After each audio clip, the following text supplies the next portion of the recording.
Welcome to Module 5, where you will learn to finish file your overlay and extension services. Let us recap our last module.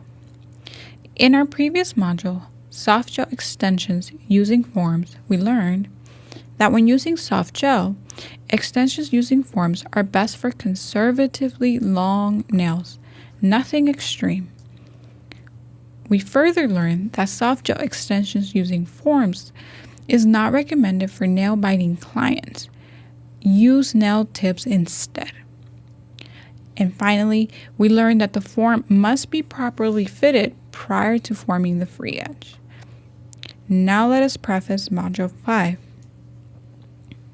What you will learn. In this module, you will learn how to file your nails in preparation for color application. You will learn that unlike with hard gels, with soft gels, finish filing is optional if at all necessary, specifically for gel overlays. You will also learn both hand filing and e-filing techniques, and the number one newbie mistake when finish filing and how to avoid it. Important.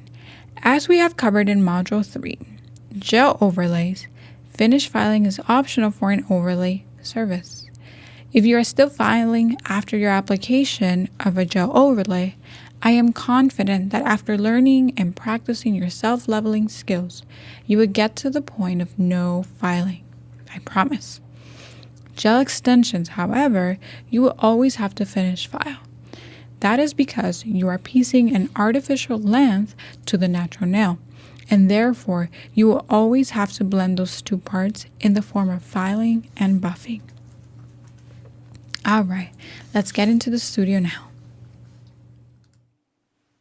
You need alcohol lint-free wipes, your file, and your buffer for this finish filing. Saturate your lint-free wipe with 90% alcohol solution. Wipe down. Don't get this product on the skin. Use your 180 grit board file.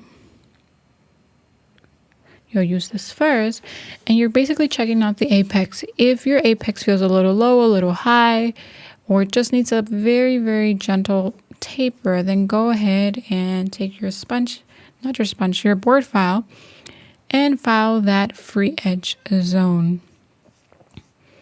You want to make sure that that free edge zone is on the thinner side, that when you're looking at it from the barrel of the nail, right, you're looking down the center, that it's not too thick. And it won't be if you self-level correctly.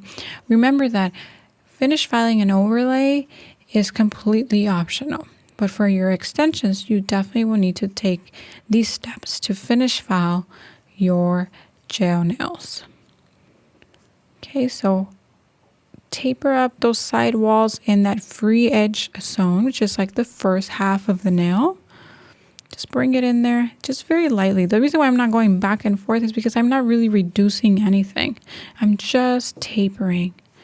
I'm finishing the shape that I've decided on. Make sure that it's nice and perfect. It's tapered. And that's it. I mean, I've just reduced that first half zone, that first free edge zone. And the rest of the nail, I'm just going to take my sponge buffer and I'm just going to marry all of that together. The file part and the non-file part. I'm just going to blend it all together, make sure it's nice and smooth. And that there is nothing that my color is going to have an interference with. Take either the 100 grit side of your sponge buffer or your 180 side. Either or is fine. I mean, you're totally okay with the 180. If you need a little bit more elbow grease, then by all means do the 100 grit side. Go around your cuticle area ever so gentle.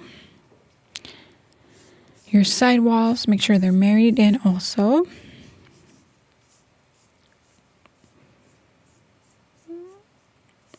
I notice I'm just kind of like even patting it. I'm really not needing to do much. Taper up your free edge. Sponge buffer is great to do with because you're not really going to mess up the shape.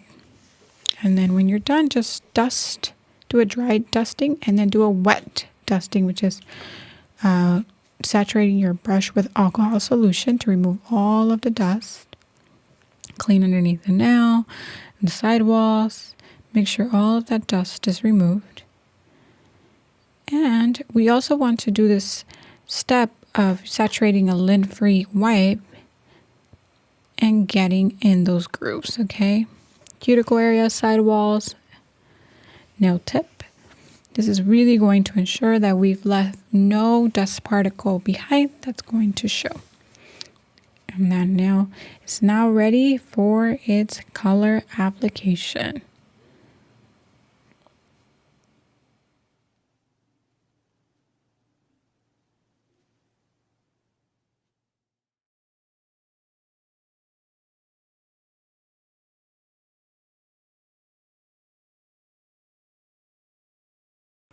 All right, so deciding how long to leave each nail can be a little bit of a puzzle.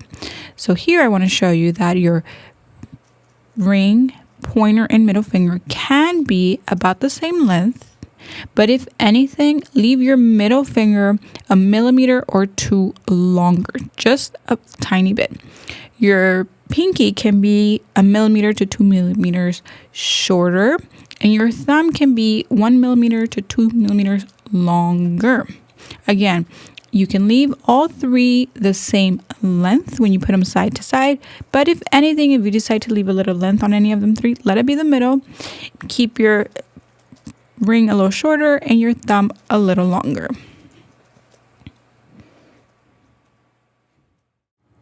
All right, before closing out Module 5, let us review the number one newbie mistake. The number one newbie mistake gel nail technicians make is over-filing. If you find yourself spending lots of time filing after application during a gel overlay service, you are either using too much product or not self-leveling properly, or both. If you are over-filing your gel extensions, you may also be using way too much product. Remember that unlike acrylic, gel affords you the opportunity to correct your mistakes before they cure. So use this to your advantage. Very thin soft gel extensions will definitely break. To avoid over-filing in either service, gel overlay or gel extensions, pick up less rather than more gel on your brush, as you can more easily add then remove gel once on the nail, especially once cured. This concludes Module 5, Finish Filing. Let's move to Module 6, where you will master rebalancing your biweekly clients.